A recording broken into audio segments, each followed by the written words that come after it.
Mēs esam uzsākuši jaunu sprediku ciklu, izmantojot Daniela Napera domas no grāmatas Dvēseles čukstētājs, Soul Whisperer. Runāsim šodien par varu, spēku, efektivitāti. Jēzus runā par Dieva valstību. Dievs darbojas šajā pasaulē un aicina mūs pievienoties.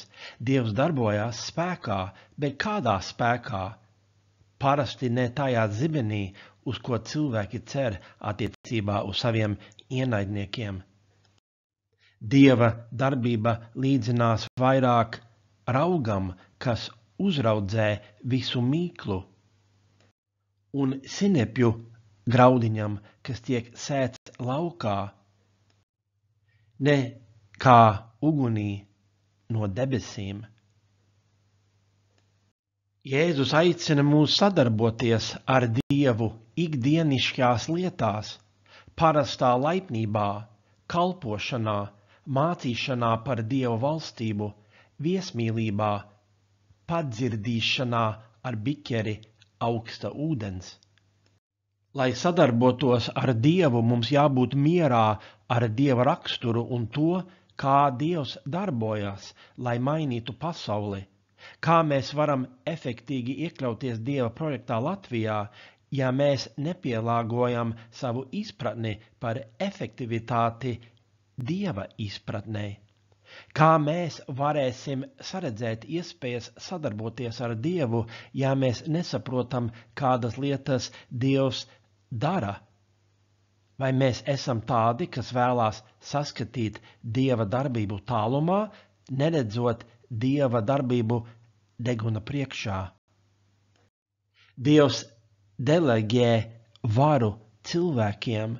Tas nozīmē, ka ir lietas, kas notiek Dievam negribot. Kādēļ Dievs mūs radīja? Napiers piedāvā, ka Dievs vēlējās radīt ierobežotas sadarbības, labestības formas. Dievam ir prieks, ļaujot ierobežotām būtnēm, kas radīti viņa līdzībā, baudīt autentiskumu, labestību un patiesu efektivitāti caur sadarbību ar viņu. Mēs esam ierobežoti, mums ir malas, limiti. Dievs vēlās, lai mēs iekļaujamies Dieva projektā, lai padarītu mūs ar visiem saviem ierobežojumiem, salauztību un trauslumu kosmiski efektīvus, panākot labu. Dievs ir mums devis spēku, bet Dievs ir tā darījis, ne lai mēs darbotos vienatnē, bet kopā ar viņu. Dievs mūs radīja, lai mēs būtu viņa līdzstrādnieki. Dieva valstība padara cilvēku efektīvu sadarbībā ar Dievu. Cilvēks vēlējās nošķirties no šīs patiesības. Rezultāts – ēršķi un daži. Cilvēkam būs iegūt pārtiku sviedros. Galu galā ir nāve. Cilvēka darbībai ir nepieciešams kaut kas ārpus sevis, lai būtu pilnīgs. Napiers atsaucas uz grieķu mitoloģiju. Zeus darināja zvērus un cilvēkus no māla, un tad lika Prometējam parūpēties par viņu apgādīšanu, lai tie varētu dzīvot šajā pasaulē. Mīts skan tā: senos laikos bija dievi, bet ne mirstīgie. Tad dievi samaisīja māli ar uguni, lai izveidotu mirstīgos. Diviem brāļiem, Prometējam un Epimetējam, tika uzticēts apgādāt katru mirstīgo. Vārds Prometējs nozīmē iepriekš pārdomāts vai apsvērts.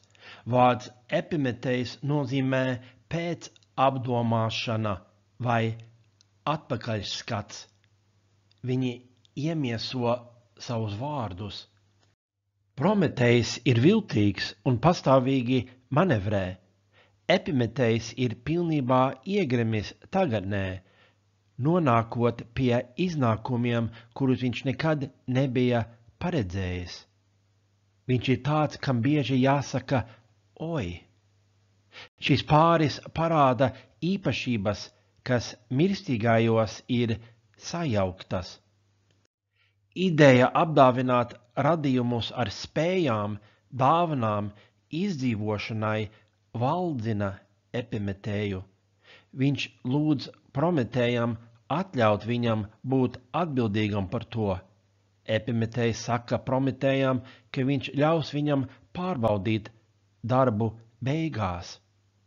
Prometējs piekrīt. Epimetējs aizraujas ar uzdevumu. Vienam viņš dāvina lielumu kā aizsardzību, citam spēku bez ātruma, vēl citam ātrumu bez liela spēka, tiem, kas spēj cīnīties vai lidot, zemu dzimstību, tiem, kas tiek medīti, augstu dzimstību, dažiem bruņas, citiem kažoku. Epimetējs tik ļoti aizraujas, ka viņš nemana, ka dāvanas iet uz beigām. Līdz viņš nonāk pie cilvēka, visas dāvanas ir jau izdotas. Ap šo laiku Prometējs ieradās pārbaudīt brāļa darbu. Viņš redz, ka cilvēks tiks laists pasaulē, bet viņš ir kails, neapbruņots, bez apdāvinājuma izdzīvošanai. Apmulsumā par to, kā palīdzēt cilvēkam, Prometējs nozog no dieviem tehniskās prasmes, amatniecības gudrību, no Hefaista un Atēnas, uguni no Zeva. Napiers norāda, ka zvēri saņem atbilstošas dabas, bet cilvēks tehnoloģiju.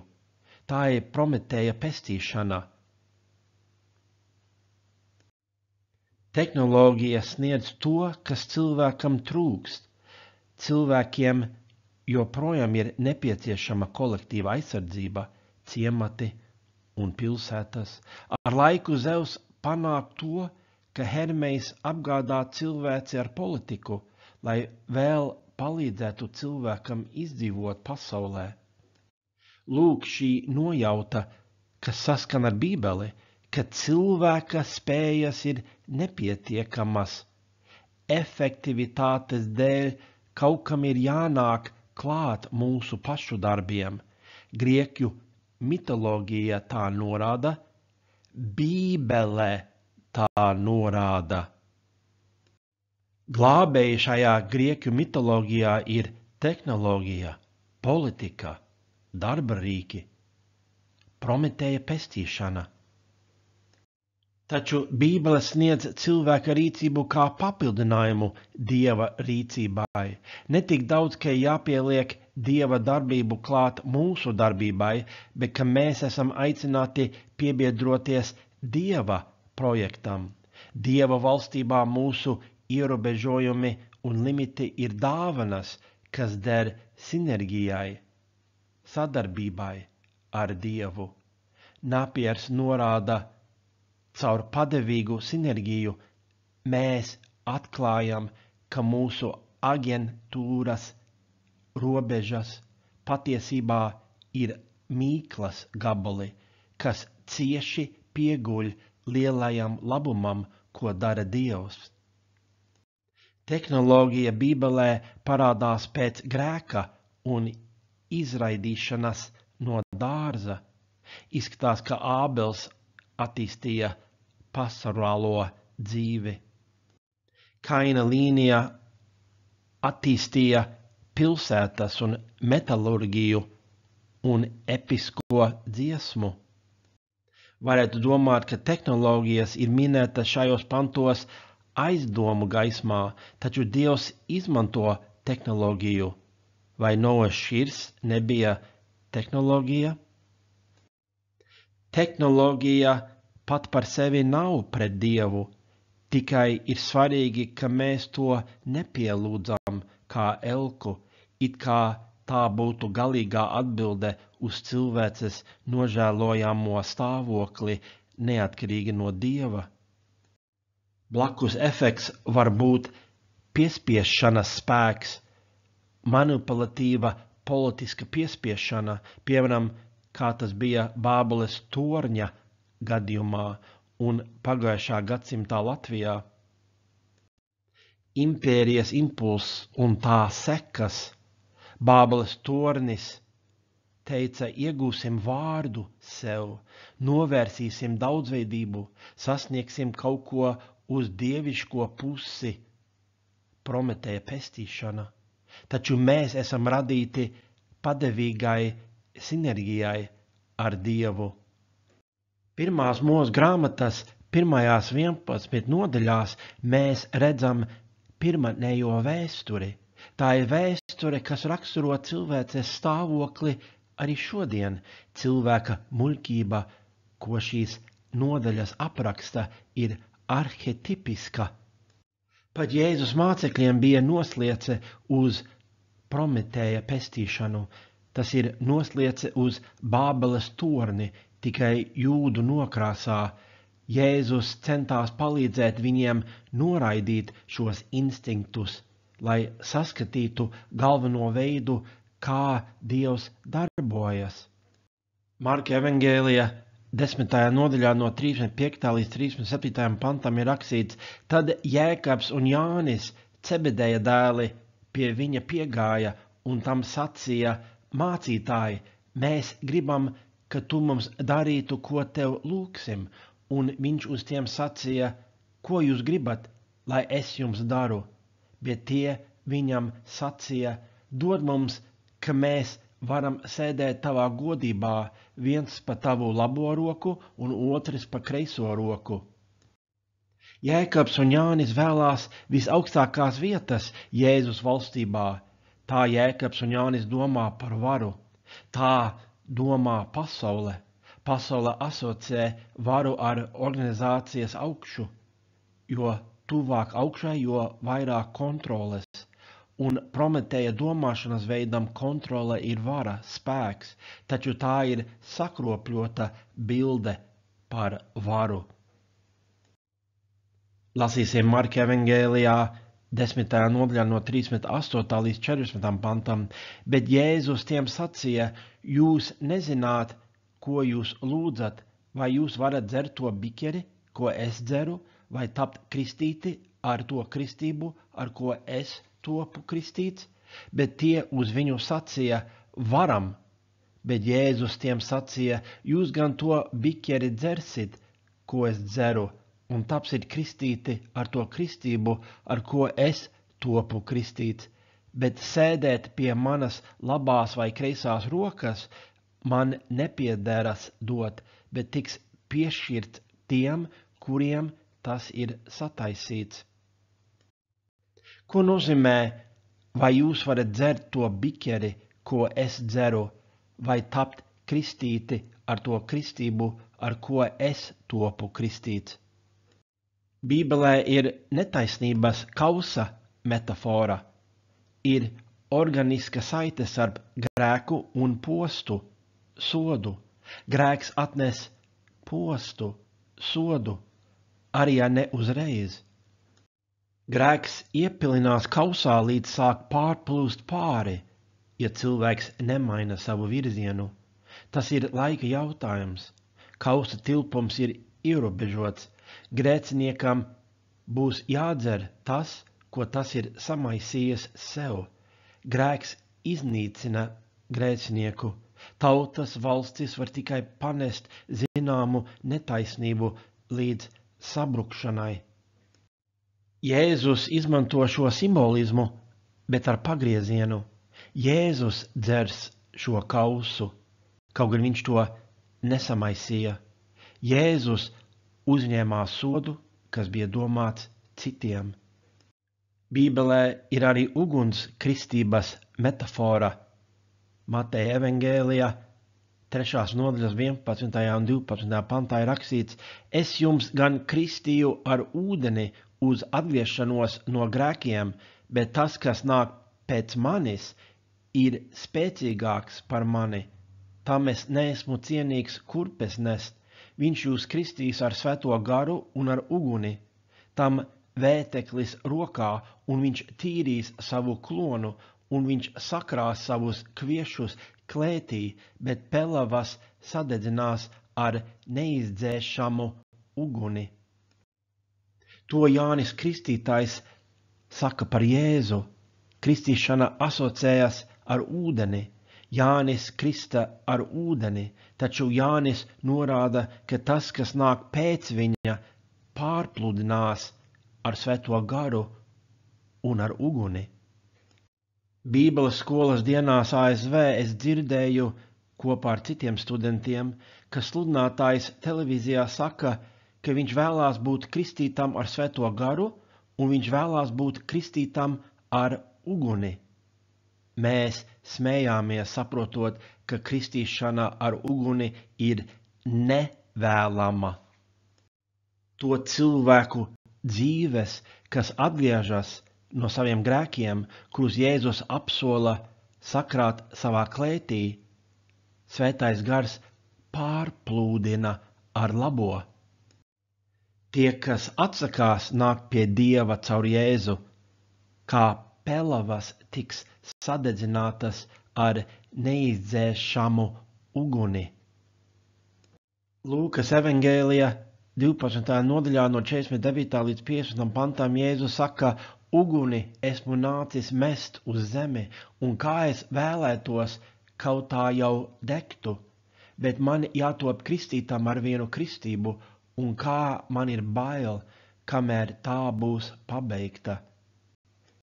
Jaunajā tulkojumā, kā man ir bail vietā, ir, cik es esmu sasaistīts.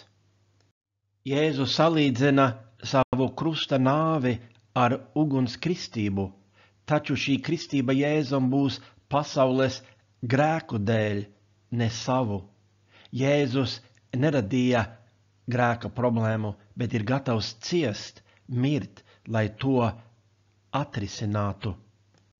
Atpakaļ uz Marka evangēlija 10. nodaļu, kādēļ Jēzus atbildētu uz lūgumu pēc varas un goda, uzdodot jautājumu par spējām ciest. Vai Jēzus maina tēmu, vai arī Jēzus norāda uz saikni starp gatavību ciest un patieso varu, efektivitāti. Marka evangēlijā 10. nodaļas 41. pantā ir rakstīts, un kad tie 10 to dzirdēja, tie saskaitās uz Jēkabu un Jāni. Šķiet pārējie apostuļi nevēlas būt pārspētiem, tiecoties pēc varas. Viņi domā, ka vara ir kaut kas, kas varētu tikt anulēta caur cita cilvēka viltību, taču patiesai garīgajai efektivitātei nav tādas dabas. Marka evangēlijā 10. nodaļā no 42. līdz 45. pantam ir rakstīts, bet Jēzus tos pasauca un saka tiem, jūs zināt, ka tie, ko par tautu valdniekiem tur, tie tās apspiež un viņu lielie kungi tām dara pāri. Bet tā, lai nav jūsu starpā, bet ja kas no jums grib tapt liels, tas lai ir jūsu sulainis, un ja kas starp jums grib būt pirmais, tas lai ir visu kalps, jo arī cilvēka dēls nav nācis, lai viņam kalpotu, bet lai pats kalpotu un savu dzīvību atdotu par atpirkšanas maksu par daudziem. Jēzus izskaidro varu mācekļiem. Starp tautām pasaulē ir viena vara, bet Dieva projektā citāda. Pasaulē pazīst varu pāri citiem, kurā ir lielie vīri, pārējie cieš. Nereti viena cilvēka Prometēja pestīšana ir otra cilvēka represēšana. Viens uzvar, otrs zaudē. Šī Prometēja vara var būt gan cieta, gan mīksta. Cieta, fiziska ar varu, ar vardarbības draudiem, vai mīksta, politiskā manevrēšana, seksuālā pievilcība. Mateja evangēlijā Jēkaba un Jāņa māte lūdz šo īpašu statusu saviem dēliem. Tā ir mīkstā vara, bet vienalga Prometēja vara, tikai izmantojot politiku, nevis fizisku spēku. Ko par tautu valdniekiem tur? Jēzus norāda, ka tāda vara ir iluzoriska, maldinoša, vairāk šķietama nekā realitāte. Vara pār citiem vēl nav īsta vara. Vara pār citiem spēj darīt padotiem pāri, bet tā ir arī ierobežota. Tāda efektivitāte ir ierobežota. Varai pāri citiem ir ierobežota efektivitāte. Nauda dod cilvēkam varu, taču tikai kamēr otrajam cilvēkam, pār kuru cilvēkam ir vara, nav tik daudz naudas, vai arī nepārtrauc gribēt vairāk naudas. Fiziskais spēks. Taču fiziski spēcīgs cilvēks zaudē varu, ja otrs cilvēks kļūst fiziski spēcīgāks. Cilvēks arī zaudē varu, ja otrs cilvēks nebaidās no uzbrukuma. Līdzīgi ar seksuālo pievilcību, stāvokli sabiedrībā, slavu. Jēzus zina, ka tāda vara ir ierobežota, arī ja pasaule to nesaredz. Marka evangēlijā 10. nodaļā no 43. līdz 45. pantam Jēzus saka, bet tā lai nav jūsu starpā, bet ja kas no jums grib tapt liels, tas lai ir jūsu sulainis, un ja kas starp jums grib būt pirmais, tas lai ir visu kalps, jo arī cilvēka dēls nav nācis, lai viņam kalpotu, bet lai pats kalpotu un savu dzīvību atdotu par atpirkšanas maksu par daudziem. Jēzus mums pasaka, kurš ir patiesi liels, tas ir patiesi efektīvs. Cilvēki var tikt spiesti saukt kādu par lielu, cilvēki var ievēlēt kādu lielā amatā, cilvēki var piekrist balsot, ka kāds ir liels, bet par patieso lieliskumu nevar balsot. Diženums ir raksturā, kas izpaužas darbībā. Jēzus saka, ka vara virs ir ierobežota, bet vara zem vai blakus citiem kalpošanā ir potenciāli neierobežota. Nav nekā no ārpuses, kas varētu to ierobežot sadarbībā ar neierobežotu Dievu. Piemēram, cilvēkam klājās slikti, bet Jēzus māceklis atnāk un sniedz padomu, ziedo savu laiku un labus vārdus, kalpo un sniedz evangēliju. Jēzus māceklis ir izmantojis varu zem pirmā cilvēka. Pirmajam cilvēkam atnāk cerība un prieks, dzīves virziens ir mainīts, kas ietekmē citus cilvēkus Dieva spēkā un providencē. Tad iedomājies, ka pirmais cilvēks iegūs naudu, politisko varu vai statusu sabiedrībā. Vai tas samazina šī otrā cilvēka, šī Jēzus mācekļa varu? Nē, tā ir īstā vara, efektivitāte. Vara zem spēj vairoties kopdarbībā ar Dievu un citiem. Dievs sadarbojas ar tādu spēku. Jēzus pastāvīgi izvēlējās tādu spēku. Jēzus dzīvoja tālu projām, pirms 20 gadsimtiem.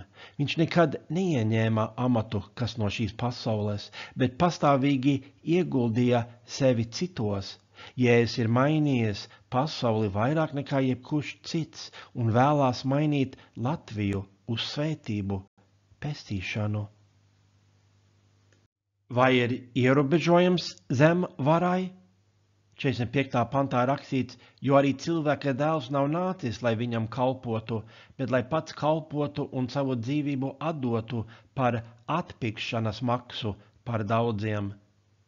Ierobežojums ir mūsu gatavībā ziedot sevi, pat ciest citu cilvēku labā Kristus vārda dēļ. Jēkabam un Jānim būs savas iespējas paciest citu cilvēku labā, vara, efektivitāte, gods izskatīsies citādāk nekā viņi bija iedomājušies, piemēram, varbūt kādā glaunā pilī vai uz kara lauka pēc uzvaras ienaidnieku līķu vidū. Viņi nevarēja iedomāties, kā izskatīsies Jēzus visspēcīgākais brīdis. Vēl vienu reizi Marka evangēlijā ir minēti tie, kas Jēzum blakus labajā pusē un kreisajā. Marka evangēlijā 15. nodaļā no 22. līdz 27. pantam ir rakstīts, un tie viņu noveda Golgatā, kas tiek tulkots pieres vieta, un viņam deva dzert vīnu sajauktu ar mirēm, bet viņš to nepieņēma, un tie viņu sita krustā un izdalīja savā starpā viņa drēbes, mezdami kauliņus par tām, ko kurš dabūtu.